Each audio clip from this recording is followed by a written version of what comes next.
Welcome to Backstage with Becca B with special guest Kerry Ellis.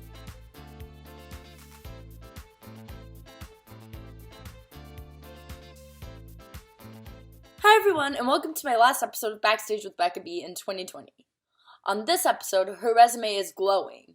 She originated the role of Meat in Queen's We Will Rock You and was the first ever British Elphaba in Wicked. Plus, she has starred as Elphaba on both West End and Broadway. Other roles she's played include Grisabella in Cats, Fantine in Les Mis, Ellen in Miss Saigon, and more. Please welcome Kerry Ellis. Hey, how you doing? Fantastic. How are you doing? Good, thank you. I'm very good. I'm so excited to have you on this. Oh, no, thank you for having me. This is exciting. I'm just excited. I mean, your resume is insane. So, jumping right into things, have you always known that you wanted to be a theater performer? I guess I always knew that I wanted to be on stage. I knew that I loved kind of singing and performing and acting, but I didn't know how it would happen. I didn't know how my, career would progress. And I think when I was training or when I was a young girl, I kind of grew up and just did all the local things that you do, go to dance classes, and a natural progression for me was theatre. And it was kind of how I found my way into the business. And I think as an adult, as I've grown up a bit, I've been able to find other ways of performing, doing voiceovers, doing my podcast, doing concerts, and, doing my music. So I think I've been able to explore that more as I've got older. It's probably helped during this time to have multiple things that you can turn to when live theater isn't a thing currently. Oh my God. I mean, this has been the toughest year ever. And I think actually my podcast kept me going. I think it was one thing that I could put all my energy into, and it helped my mental health. And I'm pretty stable and pretty level-headed. And I think, I haven't, in 20 years, I haven't not worked. So for me, this was a real challenge. So for me to have my podcast to put all my energy into was a real help. Yeah, it's challenging just trying to stay at home and find things to do that you enjoy and that keep you busy when there's not much going on. Absolutely. And for people that are used to being, here, there, and everywhere, I travel lots, I meet lots of people, I'm constantly surrounded by different people, big groups of people. To suddenly go to nothing has been really strange. Yes. So, as I mentioned, you have an insane resume. Do you remember the day you made your West End debut? You've done West End and Broadway. So. Yeah, I do actually. It was my first West End show, which was My Fair Lady, and that was back in 2000, I think, or 2001. I can't remember. And I was a swing in the show. I was also an understudy for the lead, and I got to go on numerous times. But I guess my debut, if you like, was at the National Theatre in London, which is a pretty big deal, because it's, people work their whole lives and want to work at the National, and it was one of my first jobs. I mean, I've never worked there since, but to start off in that environment was pretty cool. I can imagine. I'm not even London based, and I've heard of National over and over again because I follow theater. So that's how big of a deal it must be. Yeah, it's pretty cool. It's a good place to work. And now I look back on it and I think, oh my God, that was my first job and I got to work at the National. I almost pinched myself. It was very cool. In a show like My Fair Lady. Well, and you also did Wicked. You've done Wicked on West End and Broadway. And you were the first Elphaba after in London, right? I was, yeah. So I was the first British Elphaba. So I was the first British girl to play the role over here, which was cool, which was very good. And then obviously the role took me to Broadway again, which was something I dreamed of as a kid, to be on a Broadway stage. And when it actually happened, I couldn't believe it, and I'm so grateful. It was an amazing show. It was an amazing time, and I'm so grateful to the show. What was it like kind of introducing the West End audiences to Wicked, because it was still fairly new at the time? Oh yeah, absolutely. I mean, I didn't know of the show when I heard about the auditions. I mean, I didn't even know anything about it. I knew that there was this musical with this fantastic music, and it had something to do with the Wizard of Oz, and there was a Green Witch, and but that was about it. I didn't really know much else. And then when I started to listen to the music and started to learn some of the songs for the audition, I started to kind of fall in love. And the more I found out, the more I was hungry for the show, the more I wanted to do it. And yeah, it was an incredible experience to work with people like Stephen Schwartz and Joe Mantello. I mean, I grew up watching The Wizard of Oz and listening to those songs. So to then have some kind of connection to that was pretty cool. Did you have a lot of freedom when it came to character choices you made as Elphaba? I did initially. I mean, I think because we had the original director over when Joe Mantello was here, I think because of that, I was able to have a bit of freedom. And I think they wanted me to bring a bit of myself to the role. If I'd have been a carbon copy of Adina, that's not interesting for the next kind of lot of viewers. So I think they wanted me to inject a bit of myself, and we were never going to be the same. I'm very different to her, and I think you have to bring a bit of your own honesty to the role, and they did allow me to feel it out, which was great. They have specifics that they want you to adhere to and follow. The direction will not really change, but I could find my way through it, which was great. Yes, of course. Were you a little freaked out at first about the songs, or were you like, okay, I can handle this? Not at all. I was overwhelmed by them. I mean, singing Defying Gravity a few times in the audition was daunting enough. It's the weight of the show in its entirety, I think, that's pretty daunting. It's not just any one thing, so it's not just the songs or just the length of the show or the emotional ride, or it's all those things together. It is, everybody compares it to running the marathon, and it really does feel like that. There's so much to it that it's very daunting. However, it is also very rewarding once you kind of manage that and you tame that beast, if you like. The reward is like nothing else, because it is like climbing that mountain, and once you reach the top, the view is incredible. So I'm grateful to the show for what it taught me. It taught me a lot about myself, my voice, my health, my emotions. It did teach me a lot. So I'm grateful to the show, and I also got to come back to it. Which was pretty cool, because in those 5 years that I'd been away from the show, lots had changed for me. I'd got married, I'd had a baby, I'd done a lot of other shows. So for me to come back to a show that was, a big demand was really interesting. I almost enjoyed it more the second time round, because I think I had more of a hold on it. I think I had more of an understanding of the role, of myself, my voice. So yeah, it was a lot of fun to come back to.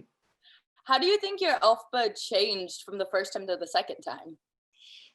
Yeah, that's a really good question. I think just maturity in myself. I think that you're always learning on a job. You're never going to play a role the same twice, because you change, you develop, even within. If you do a role for maybe a year or 2 years, you're going to change how you play the role from where you start of the year to where you end the year, just because of life experiences and what you learn and what you know about the show and the character. So it did change dramatically. I think I was just a lot more calm. I was a lot more, I knew how to pace myself through the show. I knew what the highs and lows were. I knew how to navigate myself through the show without doing it. What's the word I'm looking for? Not emotionally, but I wasn't kind of emotionally led. I was a bit smarter, if you like. You put yourself into the character's shoes more, probably. Yeah, I think so, and I think you just have more of an understanding of it, so you can just kind of navigate through a bit easier because you know where it goes. When was the first time you flew for Defying Gravity, and was it scary? I did it once in a tech run, in like a little rehearsal, with obviously no lights and sound and all of that, which was fine. And then the first time I actually flew was the first time I actually went on was when Adina went off mid-show, literally just before Defying Gravity, and that was the very first time I went on. So I literally was thrown on, costume, lights, song, and that was the first time I flew with all the lights and sound and everything, because I don't think it was quite expected that it would happen that quickly. So that was, I mean, in a way it was kind of good because I didn't have time to think about it. Yeah. I didn't have time to worry or to be concerned. And I think that was almost the best way, because if I think I would have, gone through it step by step, you have time to rationalize everything. But to be fair, I'm quite a thrill seeker anyway. I'm not fussed by heights. I don't mind things like that. So it didn't really worry me that much. I mean, if anything, it was pretty cool that I could suddenly see the whole audience, and suddenly you can look all over the crowd, which is great. You have a really good view of the audience when you're up there. Oh, amazing view. You can see everybody. And so, because all the lights are on you, but suddenly the lights like pan over the audience, so you can see everybody. And it's the first time in the show that you can really see everyone. So I quite liked it. I quite enjoyed it. I mean, apart from you singing that song, but you get a minute to have a little look around, which is quite cool. Speaking of singing that song, how do you have the vocal stamina and learn how to have the vocal stamina to sing those songs 8 times a week? Because Defying Gravity is hard, but so is Wizard and I, and so is No Good Deed. And that's the thing of the show. I think it's not the fact that it's just that one song. I mean, that one song is pretty difficult anyway, but if you sing that song like a standalone concert and you just sing it once, then that's kind of fine. It's knowing that you've got to sing Wizard and I, I'm Not That Girl, As Long As You're Mine, Gravity, No Good Deed, For Good. It keeps coming, and it's like it's so excessive. It's huge. So I think it's more that than just that one song. And I almost enjoy singing that song more now when I get to do it in a concert, because I don't have the pressure of then having to sing it 8 times a week. I can just enjoy it once, and that's enough. And you can probably go all out and like change things and do things that you didn't do on Broadway when you were, or on West End when you were doing it 8 times a week, because you're like, okay, well, I can handle this tonight. Absolutely. Yeah, absolutely. And yeah, the tough bit about doing it in a show is that you've got to come back and do it again tomorrow, and do it again the next day, and the next day, and the next day. And that's hard. That can be really difficult. And it's a monster of a show for that. It breaks a lot of people. And it's for me, I don't think it should be an 8 show a week. I think it should be split, and it should be 6 and 2, maybe with a alternate. But I mean, it's been set up that way now, and I don't think it'll ever change. Hey, but that'd be fun to have like the standby and understudy go on once every week, because I think it'd be really good. Yeah, because like that's the magic of like theater, is seeing different people on and seeing different shows every night. Yeah, and I think it would help for the Elphabas so much. I think it would just give them that little light relief that they need, because you do work up the stamina for playing the role, but but you still have those ups and downs. I would be able to play the role for maybe 2 or 3 months and be banging out 8 shows, and then I would get a bit overtired and have to do like 6 for a few months. It's hard, it's tough. Yeah. Did you have a favorite song to sing as Elphaba, and why? It depended on the night, really. I really enjoyed The Wizard and I and No Good Deed. I always found Gravity quite tough because it sits right in my mix, and I find that hard. So if I got tired, my mix voice, my middle voice, would be the first bit to go. So for me, I always found that really difficult. Wizard and I just really enjoyed it. Sat well in my voice, and same with No Good Deed. I could put a bit of rockiness into it.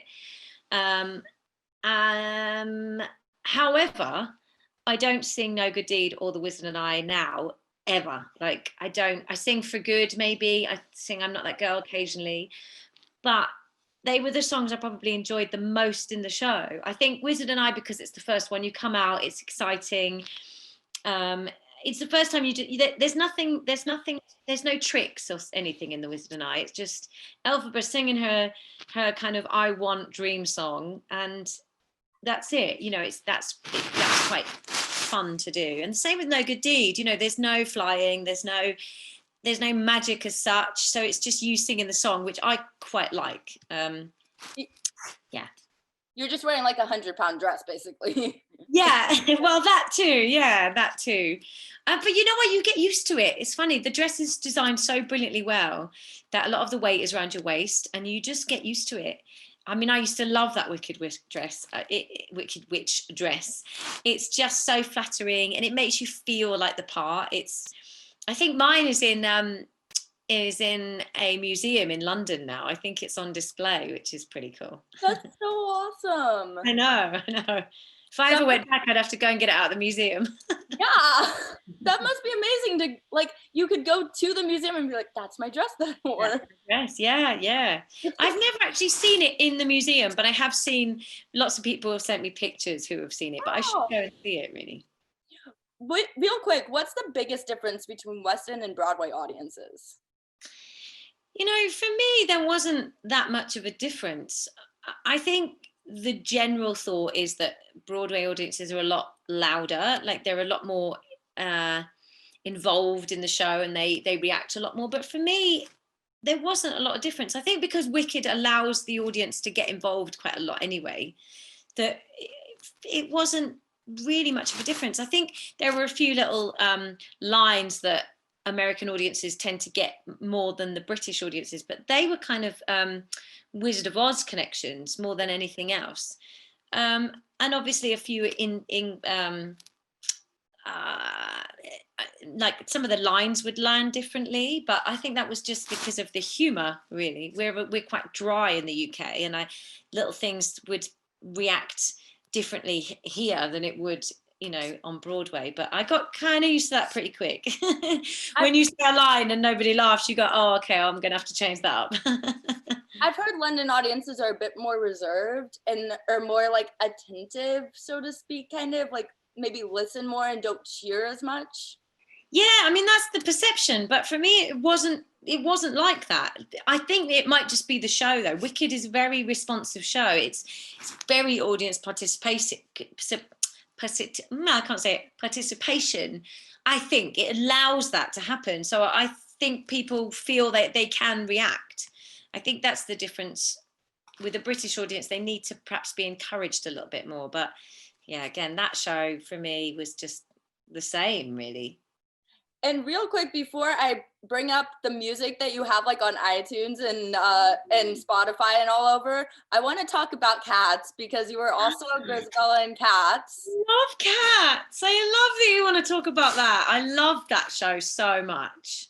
Well, that's another iconic role. Was it different, like, going into that, knowing that you were only really going to be singing in Act 2, and was it more of a relief for you to be like, okay, I have one big song in Act 2, like I can go all out when... Yeah, it was and it wasn't. I mean, it was because exactly that. I could just sing and not have to worry and be like, I can get through this song, you know, easy. Yeah. And that was great.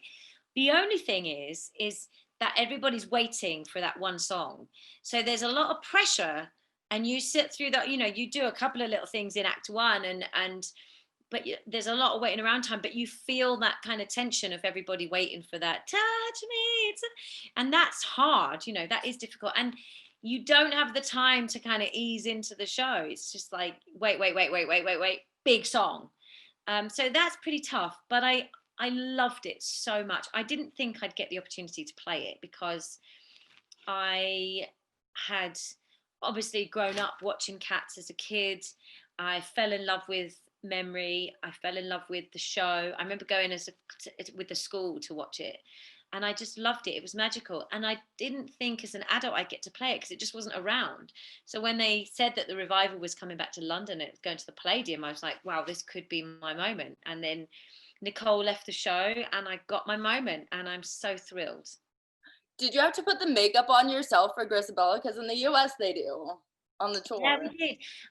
They basically give you like, so that the first maybe couple of weeks somebody comes in and does it for you while you get used to doing it. And then you have like a little tutorial and you get used to doing it. And it's not that difficult really. They do like one side of your face and you do the other, and then you get used to doing it. I think we're so used to doing music makeup for stage. I mean, I used to do the green at one point. I was doing Really? yeah, I did the green for a little while. And like on We Will Rock You, I used to do my own makeup on that. So I kind of like having that control of doing your own makeup sometimes. You say it's pretty easy, but like if I tried it, I don't think I'd look like a cat. It'd be like a lot of training though. It's not just like here's the makeup and brushes, off you go. You get a lot of training, and they wait until you're really comfortable before they leave you on your own. You become an artist, a full-fledged artist. You do. Have you added artist on special skills to your resume? I should do, really, shouldn't I? Yes. Can face paint. I should. That'd be amazing. I've never tried it since though. If I feel like I should, if I went to like a fancy dress party, I should like put full cat makeup on, but I don't even know if I could remember how to do it. So you obviously played iconic roles. Grisabella, I mean, Elphaba, like it's been around for ages now. 17 years, going on 18 years. It's been around. Like it's been around. Wow. And Cats has been around for I can't even count. I'm bad at math. But what is a dream role that you have currently? There's so many. I mean, I'd love to play Evita. I've still not played. I played Evita at college, but I've not done it as a pro. So I'd love to do that. I'd love to do The Baker's Wife, Sunset Boulevard, Gypsy. Yeah, there's loads. I also like doing new things, people that people haven't written yet, because it's great fun to work on something that's brand new and that you get to put your stamp on. And I want to get into the music that you have out. You also have a song for Christmas that you recorded this year. I do. One Beautiful Christmas Day, it's called, and I released it just at the end of November. Actually, I think it was actually the beginning of December. And yeah, everyone's got to have their own Christmas song, right? So I'm so thrilled it got to be put out, especially after such a difficult year. I'm so glad we got it out. What made you want to get it out? Like the fact that it was a difficult year, and that like you like had time to think about it, and you were like, okay, so I think the world needs another Christmas song. Like exactly that. I think that I was going to put it out last year, but it wasn't quite finished. It wasn't quite right. And then in the summer, I took it to Brian and I said, look, I've got this song and I think it's good. What do you think? And he liked it, and he said, well, I'll play on it and we'll mess with it a little bit and play around with the lyrics. And he did. And then I pushed him to say, look, I want it to go out this year because it's been a really difficult time, especially for the arts, especially for our industry. And I want something positive to come out at the end of the year. I don't care if it doesn't chart. I don't care if it doesn't, if it doesn't make any noise, but I really want to put something out just positive for our industry, and to say, look, even though it's been really tough, good things can happen and we can survive this and we can make it through. And on a general note, it was more about people just being together in whatever way they can be, if it's on Zoom, if it's on, somebody's doorstep, if it's in the park, whatever it may be, on the phone. It's about bringing people together, and that's what's important. And we can all have one beautiful Christmas day, however that will be. And we've made it to December. Yay! Just, oh my goodness, it's been tough. Yes. So you write songs? Well, a little bit. I co-write. I mean, I don't really have the confidence, I think, more than anything, to write from scratch. But I like writing with people. I like creating with people. For me, it's all about bouncing off other people. Making music together is what's important for me. So in the future, there's going to be a bunch of musicals that you've co-written probably. Maybe, you never know. Everyone look out for them. And I'm going to put the link to your Christmas song in the description. Thank you so much. Thank you. So obviously theater's been on a hiatus, but what are you most looking forward to quickly when theater does come back and is able to come back safely? Yeah, so I had what was meant to be a very busy year this year, and I was meant to be doing lots of touring, lots of concerts, and they've all got postponed to next year. I don't know when they're going to start, but as soon as they do, we'll be booking them up and getting all those concerts that I had booked in, out there, which I'm really excited about. More of my podcast, season 3 of my podcast will be coming out. Keep calm and carry on. I've written a book which will probably be out in the spring, summertime. So that will be cool. And yeah, these concerts, I'm meant to be doing some big arena concerts in October. So hopefully that will happen. And in the meantime, we'll see. We'll be going online, and I've been teaching a lot online, doing workshops and things. And I'll continue doing that through January while we're locked down, and we'll go from there. We'll see what happens. The virtual stuff is kind of a blessing in disguise though for US audiences, because like they get to see you perform stuff, or they get to come and learn from you in a class that you teach. Yeah, I think that's one thing that we've actually learned from this year, is that we can connect worldwide and we can interact worldwide. I've done various streaming concerts this year, and the nice thing about that is exactly that. We've been able to reach everybody all over the world, which you can't do if you're just doing a concert in the UK. And I actually think that is something that will stay. I think that we will move into 2021 back into our theatres and back into our concert halls. But I think there's going to be a streaming attached so that we can still connect with the rest of the world. And I know I'm going to certainly keep doing it, because it's a great way of connecting and to widen your audience when you're in your interaction with people all over the world. For sure. And I know you have to go, but real quick, where can people find you on social media to follow what's going on in your life and your career? So I'm on Instagram. I mean, I love my stories, I love my posts, but most of my stuff is on there. Is Kerry Ellis 79 on Instagram. I do tweet, but not very often. Kerry Jane Ellis 1, and my website is usually the hub of all my concerts and shows, which is just kerryellis.com. But mainly it's my Instagram account. That's where I kind of, shout to the world what I'm doing. So that's the place to catch me. I love that. Well, thank you so much for coming on and talking to me on this. Thank you, Becca. It's lovely to see you and lovely to chat to you. And this is great. Your platform is wonderful, and I wish you all the best with it. Thanks for watching this episode of Backstage with Becca B. You can follow me on Twitter and Instagram at Becca B Talks TV. Or for more exclusive content from this interview and more, you can follow me on Instagram and Facebook at Backstage with Becca B. Make sure to subscribe to my channel and like this video, or if you're listening on Apple Podcasts, go ahead and give me a 5-star rating. Thanks for tuning in, and I'll see you guys in 2021. Bye!